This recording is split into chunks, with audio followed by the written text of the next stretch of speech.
another tourism video. And here we went to the Sazerac House Interactive Museum. Oh, I smell the alcohol, my guy. This interactive tour is completely free, but you have to be 21 or older to enter because they do have alcohol samples. Right off the bat, you're met with an oaky smell of nice dark liquor. The interior is designed with rich golds and deep browns to get that perfect 1920s flair. In this museum, you actually start on the top floor, so you take the elevator all the way up and you make your way down. The Sazerac is known as New Orleans' signature cocktail. Here you can learn how cocktails and bars became a staple in New Orleans. We got to learn how coffee houses became what we know as today as cocktail bars. We got to see the old-timey pharmaceutical instruments that were used to make bitters, which we now use in cocktails, but back then, that was medicine. Could you imagine asking for the top shelf liquor here? Like, I only drink top shelf. Go get this for me, bartender. My gosh.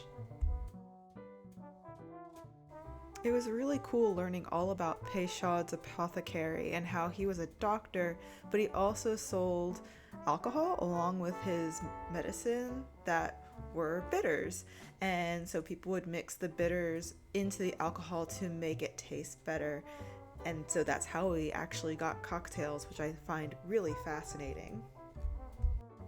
On this interactive screen, you could tap each fruit or herb and it would tell you what exactly the properties were and how it was used in bitters. This immersive room had all the tools that were used in distilling the herbs for bitters. You could also smell the dried versions of these herbs and spices and see how they looked in their distilled forms. I really liked the way these decanters looked. It reminded me of kind of like a witch's tavern or witch's apothecary. The different shapes and sizes and colors. It was really interesting to see. I don't remember who this hot stud was. Let me find out. He was a slaver or something. He probably was. So then in this room we got to learn all about the Sazerac and how it was imported to the United States from France. Here's a little timeline. You can pause to read if you can read it. But it was really interesting seeing how the Cognac really took roots in New Orleans. These little screens were everywhere. It just really livened up the place and made this museum interesting. Sometimes museums can be boring, but these little screens, these little touches just made it so cool. In seeing all these little cool utensils that they used back in the day, it makes me wonder if they tasted way different back in the day versus how they do now, just from the instruments. And so we start learning about Herb Saint, which was a replacement for absinthe. And that shit was 120 proof. That's a strong drink. We were learning that absinthe was no joke. Like, it would cause hallucinations, so that's why they got to like Herb Saint, so that you wouldn't hallucinate. I really liked playing on this table. You would take different shaped coasters and it would show you different information. It was a little laggy, but it's like a free museum, so I'm not complaining. It was still really cool to how they use the technology for teaching information.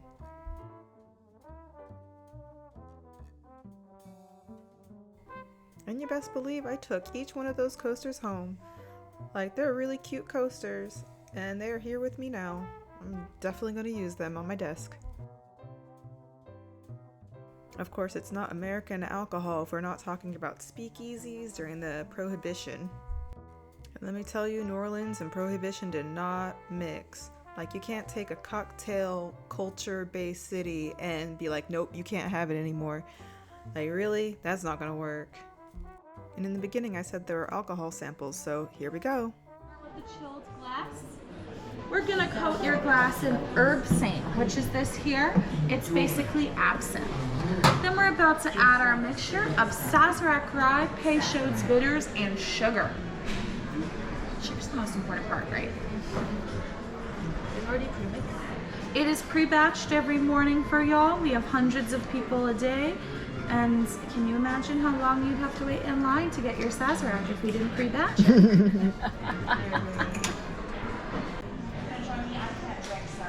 I'm on the job. So I think you might be joining us soon. Vincent Moraes added a dash of Vincent to the recipe, and the Sazerac cocktail as we know it was born. So I'll give you a minute to look it over, but go ahead and choose your drink when you're ready. Be right back. Cappuccino drink. So do you want some spritz, refreshing champagne cocktail, or does it orange and apricot? Ooh. A variation on the stuffing gas. Antoine Peychaud, who's famous for developing Peychaud's bitters. So back in the 1800s, it was common for pharmacists to sell medicine and libations in their apothecaries. And Peychaud was no exception. Rum. Rum? Rum. No, not distillery. Like when she would get rum cakes from our relatives from Jamaica, this is what it would smell like. Them rum cakes were. Whew.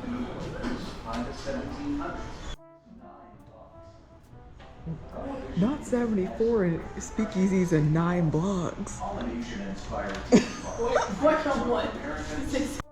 We actually didn't know what this room was. It looked like some sort of alcohol lab or something. I don't know. What's fun about this is made with our cane rum, which is run through charcoal till it runs completely clear. That makes it very smooth. So when you start drinking it, you're going to notice how really smooth it is. And here's the recipe if you want to take one home with you. Oh, yeah.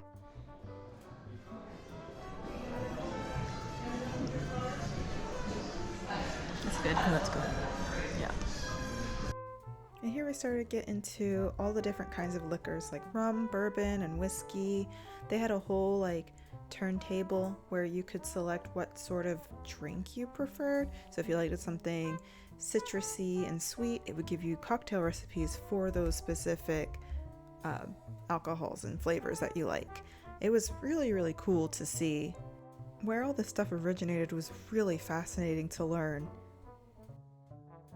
A week later, superstar Chris Stapleton. Gonna put that with some fresh squeezed lemon juice and honey syrup.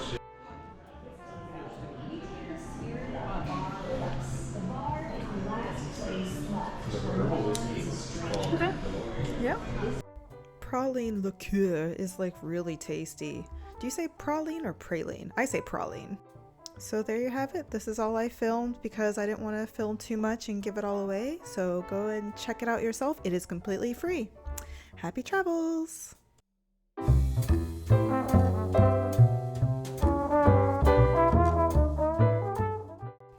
If you like this video, please go ahead, like, comment, and subscribe. It would help me out very much to continue to do what I'm doing. And yeah, safe travels, guys!